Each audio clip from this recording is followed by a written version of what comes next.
They don't want us to talk about it. They don't want us to talk about it. They are busy sitting on the internet doing bullshit. Now, you heard that, and we're going to go and school this guy in case he gets another guest that comes on and talks about Rwanda. I want to play a little bit of this BBC story to explain, to help us to my point. And this point is should be very, very critical to these debates when they come up. For as long as I can remember, I've wanted to go back home. Home to the place where I was born. A home I hadn't seen in 30 years. It's also 30 years since the genocide, which killed about 800,000 people. I was one of the lucky ones. My family and I got away, but many didn't. Now, I am returning back to Rwanda to trace back my escape route when I was just 12 years old. And one of my top wishes was to reconnect with my family on this journey to uncover my country's path to healing and reconciliation. I'll be hearing from those who survived and those who killed.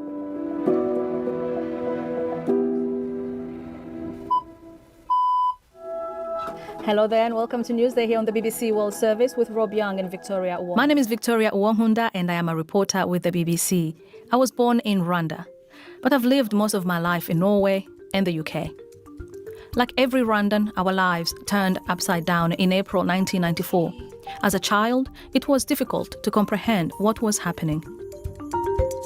I'm almost finished with my packing because I'm flying from London to Kigali, where I was born. I'm excited, but I'm also anxious because those memories are now playing in my mind and they have left emotional scars and they've caused me PTSD, a post-traumatic stress disorder, which is constantly with me.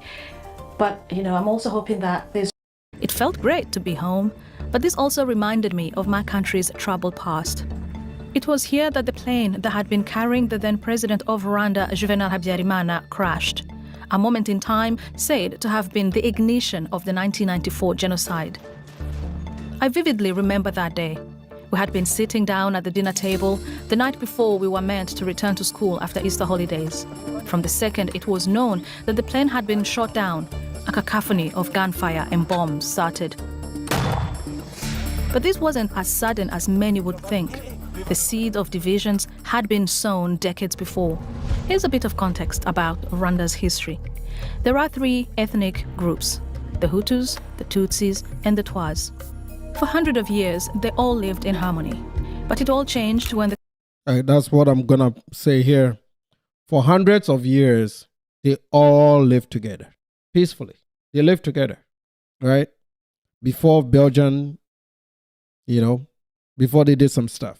But whenever I use the historical parts of this debate, I don't want it to equate to what blacks in America will say, oh, we have this injustices, blah, blah, blah, which I don't believe right now in modern times. I don't like to bring that in, but that was the cause, right? That was the cause. We're going to get to a part of the video where I explain to you the main reason why I bring this up and what I think these guys can learn from us, okay? The country became a Belgian colony in 1924, and the country was ruled through the Tutsi monarchy. The balance was broken and was further intensified by the introduction. So when the Belgians came in, they did it through a Tutsi monarchy, which is like a king, like how they have it in England, right? You have a king and they died, and so only one tribe had political power. And what do you think that does to the other tribes? It created some conflict between the other tribes. So political instability happens even here in America. The Democrats and the Republicans argue and fight all the time. And sometimes it gets violent, like Charlie Kirk. But nobody talks about it when it happens here. Charlie Kirk was killed because of political violence. It's happening right here in America. The greatest quote-unquote democracy in the world, it's happening right now. But when it happens in Africa, all of a sudden we are tribalists and we hate each other. These people don't even understand what actually caused these problems. But I'm playing this because there's a lot of people in America that have never seen this and they don't understand it. They just heard some talking points on the internet, on TikTok, and they've gone with it for so long, including the same CEO idiot who I tag in his video. I hope he watches it so he can learn from it, right? Because he needs a lot of learning. Production of ID cards displaying people's ethnicities. In 1959, the Hutus overthrew the Tutsi monarchy. A group of Tutsi exiles formed a rebel group, the Rwandan Patriotic Front, the RPF, which invaded Rwanda in 1990. Okay, so the tribal component of this was because, one, the Belgians, in order to, it's like putting a proxy, like what the Americans have done right now in Venezuela, right? The Belgians were using the Tutsis to hold on to a colony in absentia, to essentially rule through the Tutsis and be allies with the Tutsis. It marginalized the Hutus. So that forced the Hutus to build militia groups so that they can take power, because power in Africa is resources. The political class rules everything. And those communities decided to fight for something. The same way nowadays, these FBAs are trying to fight us because we've come in, we're doing so well, right? Same concept, but they're calling it tribalism. No, the tribes lived in well amongst each other until these foreigners came in and they picked one side over the other, made one side feel superior to the other. And then it created a conflict that made the minority group think, okay, we need to go in and try to get some of this power, because with power comes resources, and these regions of Africa are very rich in resources. Fighting continued for 3 years until a peace deal was agreed. When the president's plane crashed, Hutu extremists blamed the RPF and started a campaign of slaughter. And who lived or died was based on their ethnic identity. In just 100 days, about 800,000 people were killed. Civilians and some of those involved in the genocide fled across the border into the Democratic Republic of Congo, then known as Zaire. Others went to neighboring countries such as Tanzania and Burundi. Okay, so I just played this part of to give you a context on what actually happened that these people don't know. But this is now 1994. Okay, this is now 1994. Rwanda, after this happens, they go through a national reconciliation that was fostered by the Rwandese themselves. This is 30-some years ago. We're not talking about people in America that have been using the same excuses for 400 years. This was 30 years ago. You've seen what happened. I showed you the pictures. It was called a genocide because of the number of casualties. Okay? Millions of people died in the stretch of 100 days, really. A lot of people died. Okay? This is what they did. They did a reconciliation. They brought themselves together. Everybody spoke the truth about what they did to the other groups. And they forgave each other. They forgave each other. There is not an example of this reconciliation system anywhere on the planet. The Israelis and the Palestinians can't figure it out all these years. The Rwandese figured it out. These are Africans. This is what an African does. We didn't say colonialism, racism. We didn't blame the Belgians. We knew it was their fault. We could have used what the Belgians did as an excuse not to do shit, which is what a lot of these guys are doing. They are using racism and the 400 years of slavery as an excuse not to do shit. Oftentimes very, very lazy, okay? Can I get $1? I got to make a t-shirt like that. Can I get $1? And you immigrants, when you've come here and you're also black, you're also subject to racism. You're also subject to police brutality. And there is no policeman shooting you. And there is no problem. You don't need affirmative action to go to college. Like, these people were always begging for stuff. Civil Rights Act they were begging for stuff. Immigration Act, it was a consequence of the Civil Rights Act, but that's also not entirely true. We've done videos on this, okay? The first immigration bill was actually signed in the 1920s. Only about 100 Africans would meet that quota, but because of the cost of travel, a lot of Africans didn't even use up that quota. They didn't leave the continent of Africa. Okay? So, no. But back to Rwanda. And I'm saying this because this is the last time I want to hear these idiots use Rwanda as an example, because Rwanda is the one place they can only dream of. They can never become a Rwanda.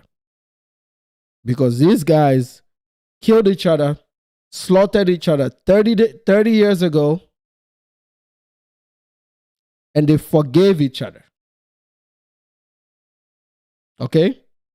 The 20 years that I've been here, these black people have been slaughtering themselves in every major city of the United States of America. Every one city, there's a black spot, ghetto, where black men and women are slaughtering themselves for no reason. No reason. It's not like they're doing it over some minerals or some resources. No, hell no. They're just doing it because it's a rap battle and it's to prove toughness, because daddy left home. So they need to show that they are tough people. They're not fighting for anything. At least these Africans were fighting for political power and control. These guys are fighting because they got nothing to do. They are mostly jobless. They got nothing to do. That's why they are fighting. What are black people fighting in the gangs in the ghetto for? What is the reason they are fighting? Give me a tangible economic or political reason why they are fighting amongst themselves. None. Okay? No reason whatsoever. They're just fighting because it's fun to kill people. That's the only reason why they are fighting. So this was Rwanda 30 years ago. I'll play you a little bit of this video just to give you in context what the Rwandese have done that Black America could only dream of, despite all the resources that white people have put in, despite how rich this country is, despite this being the richest country on the planet. Rwanda has some resources, mostly forest resources and a little bit of cobalt, but they're not mineral rich like my Ghana. They're okay, and it's a very small country, really small. But look at what the Rwandese have done to the same Kigali that was burnt down 30-some years ago. 30-something years ago. I was alive then. I was in school when the genocide started. I was in school in Africa when this genocide happened. These people have been able to turn it around in my lifetime. In my lifetime, the Rwandese have been able to turn it around. And this is no freaking propaganda. You know why? Because I've been there twice. I'll put my photos on the community tab to prove it. I've been to Rwanda twice, and I think I'm going to go back there this year. Absolutely amazing. The audacity. If there's one place Black America should never speak on, it's freaking Rwanda. You guys can never be like a Rwanda. You can never dream of something like a Rwanda. And you can never, despite America's riches, you can never build anything like a Rwanda. You cannot. Prove it to me. You cannot build anything like a Rwanda. For you to even build one street in this country with only your 6% that are participating in the construction industry, you will make 100 excuses along the way. These guys made no excuses. They had a reconciliation. They had a Truth and Unity Council. They sat down on national television and they said, I'm Joe, I killed this person. I killed this family. I killed these children. And I apologize. I killed your mom. I killed your dad. And I apologize. and the other person says, I forgive you. And they really mean it. You know why? Because they are now intermarrying. The Hutus are marrying the Tutsis.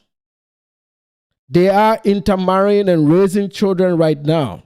They don't have tribes on their ID cards anymore. This is a country that recognized there was a problem, and they were able to sit down and talk through it, forgive each other, and build a nation together, which you're about to see in this video right now.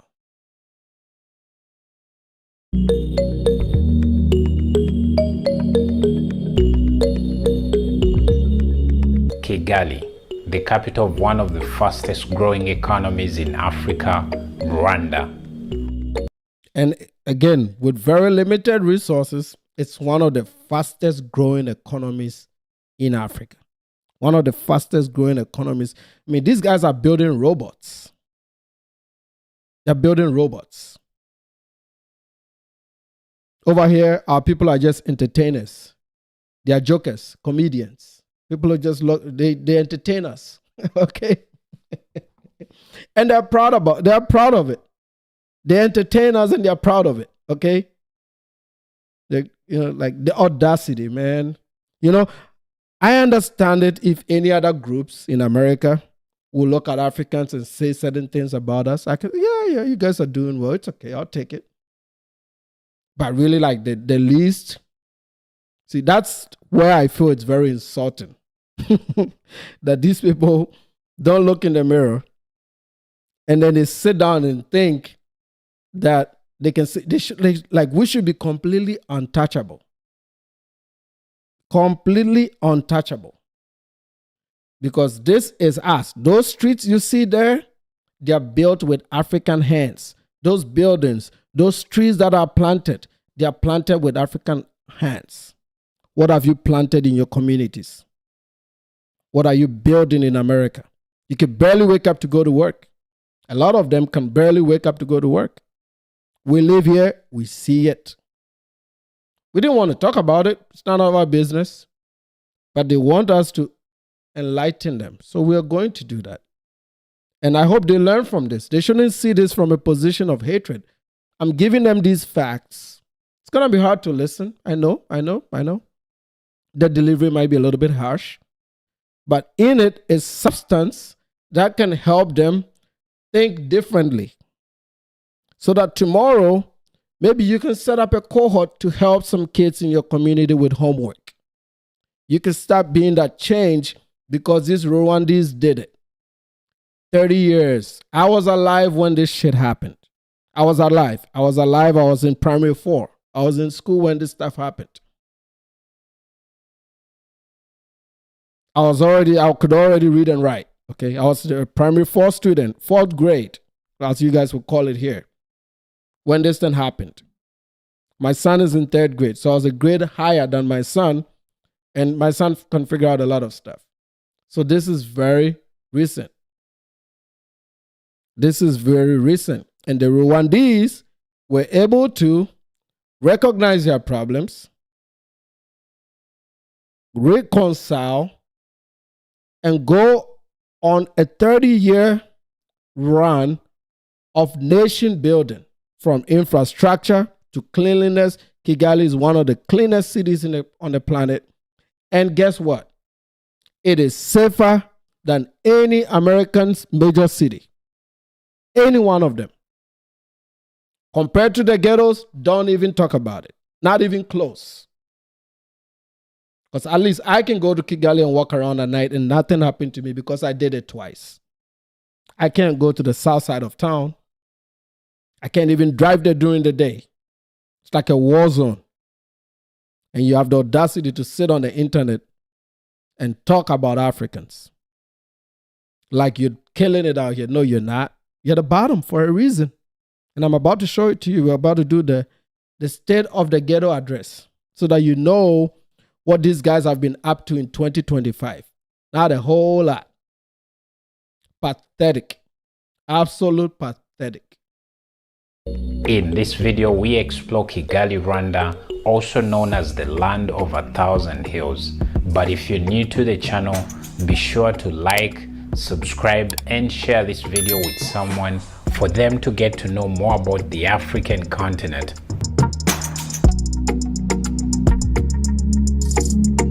This is all true. I took a boda around. I have pictures, man. I took a boda on these same streets heading into downtown Kigali. This is what they've built in 30 years, man. Africans did this. The same Hutus and Tutsis that you're talking about in your stupid video, they did this. Okay? They planted these trees. These palm trees are not native. These are Cuban palms. They are not native to Africa. They went out there and they got these seeds and they planted all these trees that you're seeing. Every morning in Kigali, you find a group of African men and women cleaning the streets, sweeping it up and cleaning it up every morning. The traffic lights work.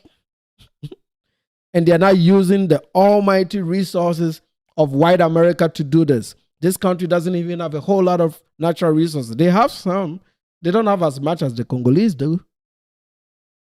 These people built this in less than 30 years, man. Kigali has been, I went there in 2019 and it was still like this. It was already built. And now there was talk about, the Rwandese were talking about extending Kigali into all the other cities, like building the other cities just like Kigali. So these Africans are forward thinking. They're talking about integrating their economies with Burundi and the Great Lakes and Zambia and all these other countries in the region so that they can get some economic integration amongst themselves. Young Rwandese people have taken on science, technology, engineering, and math and thinking about the next thing like artificial intelligence. What are you people doing? Smoking weed, talking a whole bunch of shit on the internet. Despite all the riches that America has, you're still failing to break through. Every group, every subgroup and group is starting to leapfrog your community. Every one of them. I looked it up. I'm going to give you all the numbers. Every single group that have landed in America over the last 30 years have collectively leapfrogged your community. Every one of them. It is abysmal. And it's actually, and their numbers are going up, yours is still going down. It's going down so much that there might not even be a floor, like completely to the bottom. And you can sit on the internet and do all your do your music and all your bullshit.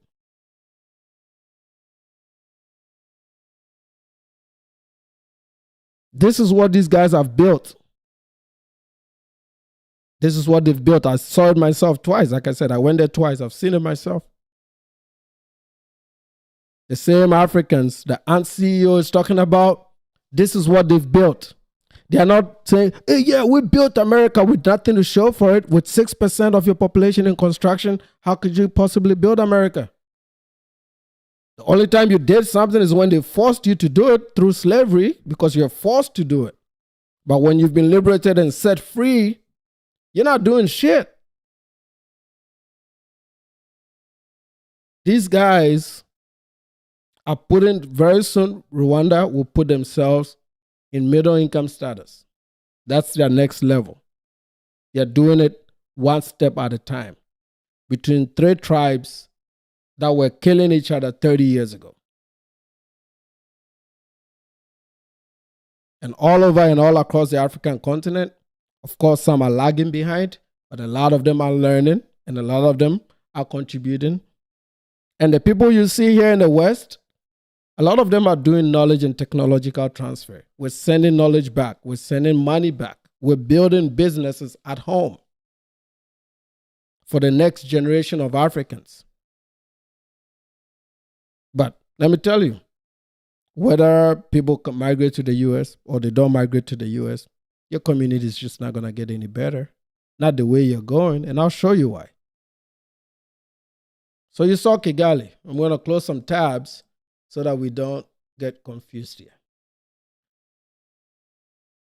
You know? This is what these people have built, man. Itself into one of the most beautiful, peaceful, and organized places in Africa. From the moment you arrive, there are... They even have an airline called Rwanda, which I've flown a couple times. You can fly Rwanda from Kigali to London. They have a national airline that runs from Kigali to London, and I think there's one that goes to Frankfurt, Main in Germany, and a few other cities. The Ethiopians have an airline, a world-class airline with multiple destinations globally. The Senegalese have an airline. They're doing it. It's slow. I wish it can be faster, but they are all moving in the right direction. Are you moving in the right direction as a community in America? No, you're not. You're regressing. And to cover up for it, you pick your targets as the Africans because you thought that they're supposed to be lower than you. No, they're not. They're not. You may think they are, they're not.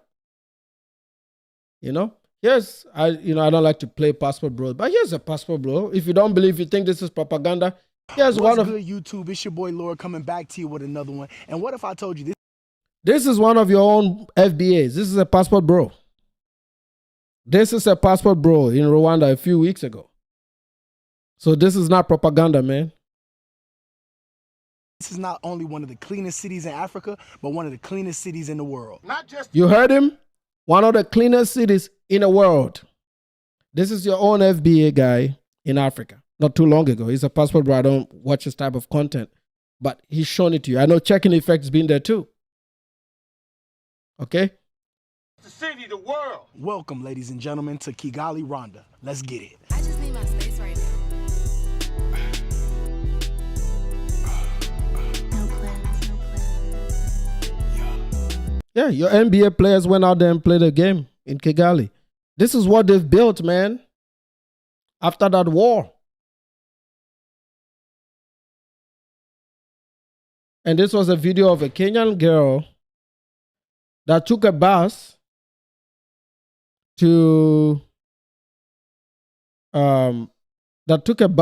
from Kenya all the way to Kigali.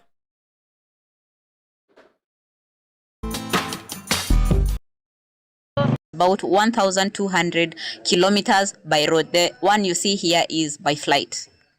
Kenyans do not require any visa to enter Rwanda for the first 60 days. All you need to enter Rwanda is a passport and a yellow fever card. With her here for 24 hours. Overall,